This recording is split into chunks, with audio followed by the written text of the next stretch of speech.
Hello guys, welcome to my channel Arnav Mathematics Classes. আজি আমি advance মেথমেটিক্সৰ plane geometry চেপ্টাৰটোৰ টেক্সট বুক সলিউশনছবিলাক কৰিবলৈ ট্ৰাই কৰিম। প্লেন জিঅ'মেট্ৰি চেপ্টাৰটোৰ প্ৰথম কুৱেশ্যনটো মই লিখি লৈছোঁ। কুৱেশ্যনটো কৈছে prove that in an isosceles triangle the bisector of the vertical angle, the altitude from the vertex and the median to the base are coincident. তাৰ মানে কি কৈছে কুৱেশ্যনটো? প্ৰুফ কি কৰিব লাগে? এইটো কুৱেশ্যনটো বহুতে বুজিয়ে নাপায় কি কৈছে। In an isosceles triangle the bisector of the vertical angle, the altitude from the vertex and the median to the base are coincident. প্ৰথম কথা ইয়াত আইচোচেলিছ ট্ৰাইংগল বুলি কৈছে ন, সেইকাৰণে মই ডায়েগ্ৰামটো বনাই লৈছোঁ দেই। কুৱেশ্যনটোৰ লগত ডায়েগ্ৰামটো দিয়া নাছিলে, মই বনাই ল'লোঁ। ইয়াত আইচোচেলিছ ট্ৰাইংগল বুলি কৈছে, সেইকাৰণে A B equal to A C হ'ব। এইটো আমি জানোৱেই, আইচোচেলিছ ট্ৰাইংগল বুলি কোৱাৰ লগে লগে দুটা ছাইড ইকুৱেল, সেইকাৰণে মই ইয়াত চাইনকেইটা দিছোঁ। তাৰপিছত কুৱেশ্যনটো কৈছে, ইয়াত কৈছে the bisector of the vertical angle, the altitude from the vertex and the median to the base are coincident. তাৰ মানে এ ডি লাইনডাল এংগল এৰ বাইচেক্টৰ হয় আৰু সেই এ ডিডালে এল্টিটিউডো হয় আৰু মেডিয়ানো হয়। এই তিনিটা বস্তু হয় বুলি দেখাব লাগে। মানে এ ডিডাল এংগল বাইচেক্টৰো হয়, লগতে এল্টিটিউডো হয় আৰু মেডিয়ানো হয় বুলি দেখাব লাগে। ঠিক আছে, এতিয়া কেনেকৈ দেখাম আমি কুৱেশ্যনটো কৰোঁ বলক। লেট লৈ লওঁ। Let AD be the bisector of the vertical angle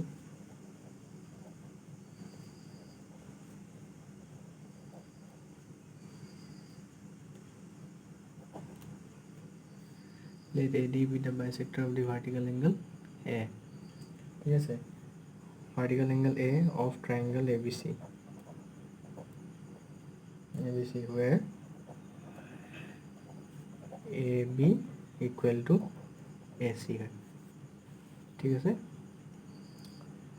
তাৰপাছত টু প্ৰুফটো লিখি লওঁ। Two proof AD is an altitude, to prove AD is an altitude আৰু AD is also a median। ঠিক আছে, এতিয়া প্ৰুফটো কৰোঁ।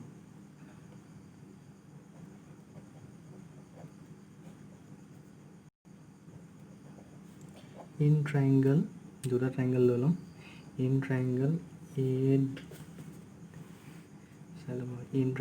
এ B D and triangle A C D ল'ম। ঠিক আছে, in triangle A B D and triangle A C D, এই দুটা ট্ৰাইংগলত আমি কি জানো? আইচোচেলিছ ট্ৰাইংগল বুলি কোৱাৰ কাৰণে A B equal to A C, এইটো ব্ৰেকেটত মই লিখিম গিভেন। ঠিক আছে, আৰু যে মই ইয়াত লৈ লৈছিলোঁ A D be the bisector of the vertical angle A. Bisector মানে কি? এংগলটো সমানে ভাগ কৰি দিয়ে। ঠিক আছে, তেতিয়াহ'লে এ ডিডাল যিহেতু ভাৰ্টিকেল এংগলৰ বাইচেক্টৰ হয়, that means this angle is equal to this angle, হয় নাই? এতিয়া মই সেইটোৱে লিখিম। That means angle B A D is equal to angle C A D. Angle BAD is equal to angle CAD। ব্ৰেকেটৰ ভিতৰত লিখিম since AD bisects angle A, এনেকৈ লিখিম। ঠিক আছে,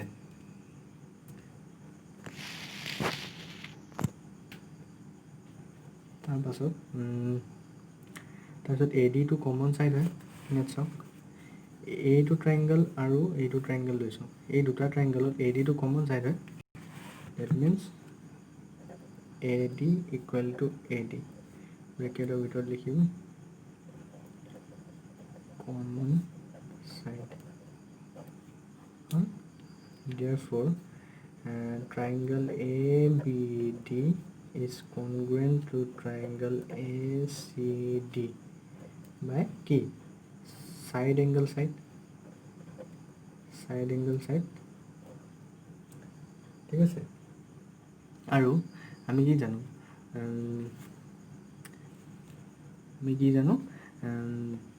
যেতিয়া দুটা ট্ৰাইংগল কনগ্ৰুৱেণ্ট হৈ যায় তাৰ কৰস্পণ্ডিং এংগলছ আৰু কৰস্পণ্ডিং ছাইডছবিলাক ইকুৱেল হৈ যায়, ঠিক আছে। তেতিয়াহ'লে ইয়াত দুটা ট্ৰাইংগল কনগ্ৰুৱেণ্ট হয়, মই কোন দুটা ট্ৰাইংগল লৈছিলোঁ, ট্ৰাইংগল এ বি ডি লৈছিলোঁ আৰু ট্ৰাইংগল এ চি ডি লৈছিলোঁ। এই দুটা ট্ৰাইংগল কনগ্ৰুৱেণ্ট হৈ যোৱাৰ কাৰণে মই this angle is equal to this angle লিখিব পাৰিম, ঠিক আছে। তেতিয়াহ'লে কি লিখিম, এংগল এইটো এংগলটোৰ নাম কি হ'ব, angle A D B is equal to angle A D C, angle A D B is equal to angle A D C, ব্ৰেকেটৰ ভিতৰত লিখিম চি পি চি ডি মানে corresponding parts of congruent triangle, congruent হ'লেহে এনেকুৱা হয়, ঠিক আছে।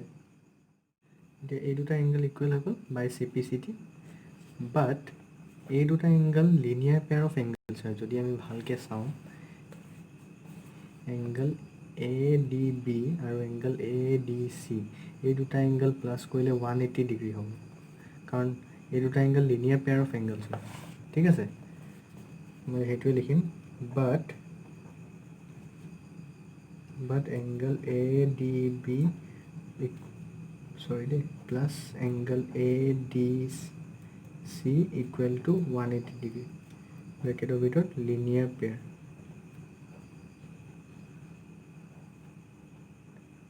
ঠিক আছে। এতিয়া যিহেতু A D B equal to A D C হয়, তেতিয়াহ'লে মই এ ডি বি ঠাইত এংগল এ ডি চি লিখি দিওঁ, ঠিক আছে। আৰু এইটো এংগল এ ডি চিয়ে থাকক, equal to 180 degree, twice of A D C হ'ব, therefore এ ডি চিটো কি হ'ব, এ ডি চিটো হ'ব 90 ডিগ্ৰী, আৰু এ ডি চিটো 90 ডিগ্ৰী হৈ যোৱা মানে কি, এ D C angle A D C এইটো 90 ডিগ্ৰী হৈ যোৱা মানে এইটো 90 ডিগ্ৰী হ'লে এইটো 90 ডিগ্ৰী হ'ব, কাৰণ দুটা মিলিহে 180 ডিগ্ৰী হৈছে, দুটা প্লাছ কৰিলেহে 180 ডিগ্ৰী হয়, ডেট মিনছ এইটো 90 ডিগ্ৰী হৈ গ'ল, এইটো 90 ডিগ্ৰী হৈ গ'ল, আৰু এডিডাল এল্টিটিউড হ'লেহে এনেকুৱা হ'ব 90 ডিগ্ৰী হ'ব, ডেট মিনছ আমি ইয়াত 90 ডিগ্ৰী পোৱাৰ অৰ্থটো কি, এডিটো আমি এল্টিটিউড বুলি পাই গ'লোঁ, ঠিক আছে। that is AD is an altitude, ঠিক আছে। এতিয়া আমাৰ এটা পাৰ্ট প্ৰুফ হৈ গ'ল, AD is an altitude টো প্ৰুফ হৈ গ'ল। এতিয়া আমি ADটো মেডিয়ান হয় বুলি প্ৰুফ কৰিব লাগে, ঠিক আছে। ADটো মেডিয়ান হয় বুলি কেনেকৈ প্ৰুফ কৰিম সেইটো চাই লওঁ ৰ'ব। মই সৰুকৈ ৰাফ এটা স্কেচ আঁকি ল'লোঁ ডায়েগ্ৰামটো। এতিয়া এডিটো মেডিয়ান বুলি প্ৰুফ কৰিব লাগে। এতিয়া আমিতো triangle A B D is congruent to triangle A C D proof কৰিছিলোঁ, ঠিক আছে। এতিয়া মই সেইটোৱে কৰিম, এতিয়া লিখিম since triangle A B D is congruent to triangle A C D, এইটো লিখিম প্ৰুফ এবভ, এইটো আমি আগত প্ৰুফ কৰি আহিছোঁ, একেটা কুৱেশ্যন হয় দেই এইটো। Since triangle A B D is congruent to triangle A C D proof above, therefore মই কি কৈছিলোঁ যে দুটা ট্ৰাইংগল কনগ্ৰুৱেণ্ট হৈ গ'লে কৰস্পণ্ডিং এংগলছ আৰু কৰস্পণ্ডিং ছাইডছবিলাক ইকুৱেল হৈ যায়। তেতিয়াহ'লে এই দুটা ট্ৰাইংগল লৈছিলোঁ, তেতিয়াহ'লে B D equal to C D আমি ল'ব পাৰিম by C P C T. C P C D মানে corresponding parts of congruent triangle, ঠিক আছে। এতিয়া B D equal to D C C D মানে কি, B D equal to C D মানে D is the mid point, হয় নাই। therefore D is the midpoint. আৰু D to midpoint যদি হয়, that means কি হয়? That is AD is the median. হৈ গ'ল, proof হৈ গ'ল, বুজি পালে? Thank you. এতিয়া আমি next questionটো চাওঁ. Next questionটো কি কৈছে? In triangle XYZ, the bisectors of angle Y and angle Z intersect at the point O. Prove that angle YOZ equal to 90 degree plus half of angle X. এইটো মই ডায়াগ্ৰামটো বনাই ল'লোঁ ইয়াত। কি কৈছে? In triangle XYZ, the bisectors of angle Y, angle Y bisector আৰু angle Z of যোনটো bisector, সেই দুটা bisector O পইণ্টত মিট কৰিছে বুলি কৈছে। ঠিক আছে, আমি প্ৰুফ কৰিব লাগে এংগল YOZ, এই এংগলটো is equal to 90 degree plus half of angle X বুলি প্ৰুফ কৰিব লাগে। এইটো কেনেকৈ? এইটো একদম ইজি হয়, পাৰিবা। সেইটো দেখাই দিছোঁ বাৰু। গিভেনটো নিজে লিখি ল'বা, গিভেনটো পাৰিবা। লিখিবা in triangle XYZ, the bisectors of angle Y and angle Z intersect at the point O। ইমানখিনি লিখিলে হৈ যাব। তাৰপিছত টু প্ৰুফটো লিখিবা। এংগল টু প্ৰুফটো কি লিখিবা? এংগল YOZটো কি প্ৰুফ কৰিব লাগে? 90 degree plus half of angle X বুলি, চৰি capital x, half of angle X বুলি প্ৰুফ কৰিব লাগে। এতিয়া প্ৰুফটো কৰা। প্ৰুফটো কেনে কৰিম? মই ইন ট্ৰাইংগল XYZ লৈ লৈছোঁ। ঠিক আছে, in triangle XYZ angle X plus angle Y plus angle Z equal to 180 degree হ'ব। কাৰণ আমি জানো sum of all the angles of a triangle is 180 degree. সেইটো আমি কি বুলি কওঁ? এংগল ছাম প্ৰপাৰ্টি বুলি কওঁ নাই?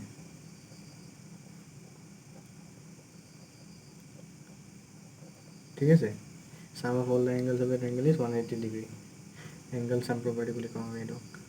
ঠিক আছে, এতিয়া কি কৰিম? এংগল Y প্লাছ এংগল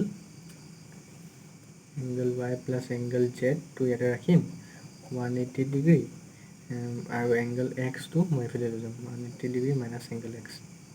ঠিক আছে, এতিয়া কি কৰিম? মাল্টিপ্লাইং হাফ বোথ ছাইডছ, দুফালে হাফ এটা মাল্টিপ্লাই কৰিম। তেতিয়াহ'লে half of angle Y plus half of angle Z হ'ব। এইটো এইফালে যদি হাফ মাল্টিপ্লাই কৰোঁ তেতিয়া 90 ডিগ্ৰী হ'ব, আৰু এইফালে হ'ব হাফ অফ এংগল এক্স হ'ব। ঠিক আছে, এইটো 1 বুলি মাৰ্ক কৰি দিয়া। ঠিক আছে, এতিয়া আমি কি কৰিম? এতিয়া আমি প্ৰথমতে আমি এই ট্ৰাইংগলটো ল'লোঁ, ইন ট্ৰাইংগল XYZ। এতিয়া আমি এই সৰু ট্ৰাইংগলটো ল'ম, ইন ট্ৰাইংগল YOZ। চেম বস্তু কৰিম, ইন ট্ৰাইংগল YOZ ট্ৰাইংগলটোত এংগল ছাম প্ৰপাৰ্টি ইউজ কৰিম। ডেট মিনছ এংগল YOZ, এইটো এংগল প্লাছ এইটো এংগল প্লাছ এইটো এংগল ইকুৱেল টু 180 ডিগ্ৰী হ'ব, হয়নে? আমি জানো এটা ট্ৰাইংগলৰ গোটেইকেইটা এংগলছ প্লাছ কৰিলে কি হয়? 180 ডিগ্ৰী হয়। ঠিক আছে, তেতিয়াহ'লে angle YOZ plus angle OYZ plus angle OZY equal to 180 degree. এইটো মই ASP বুলি লিখি দিছোঁ। ASP বুলি লিখি দিবা এক্সামত, এংগল ছাম প্ৰপাৰ্টি বুলি লিখিবা। নহ'লে এনেকৈও লিখিব পাৰা, we know' that sum of all the angles of a triangle is 180 degree. তেনেকৈ লিখিলেও হ'ব। ঠিক আছে, এতিয়া এংগল YOZটো এনেকৈ ৰাখিম।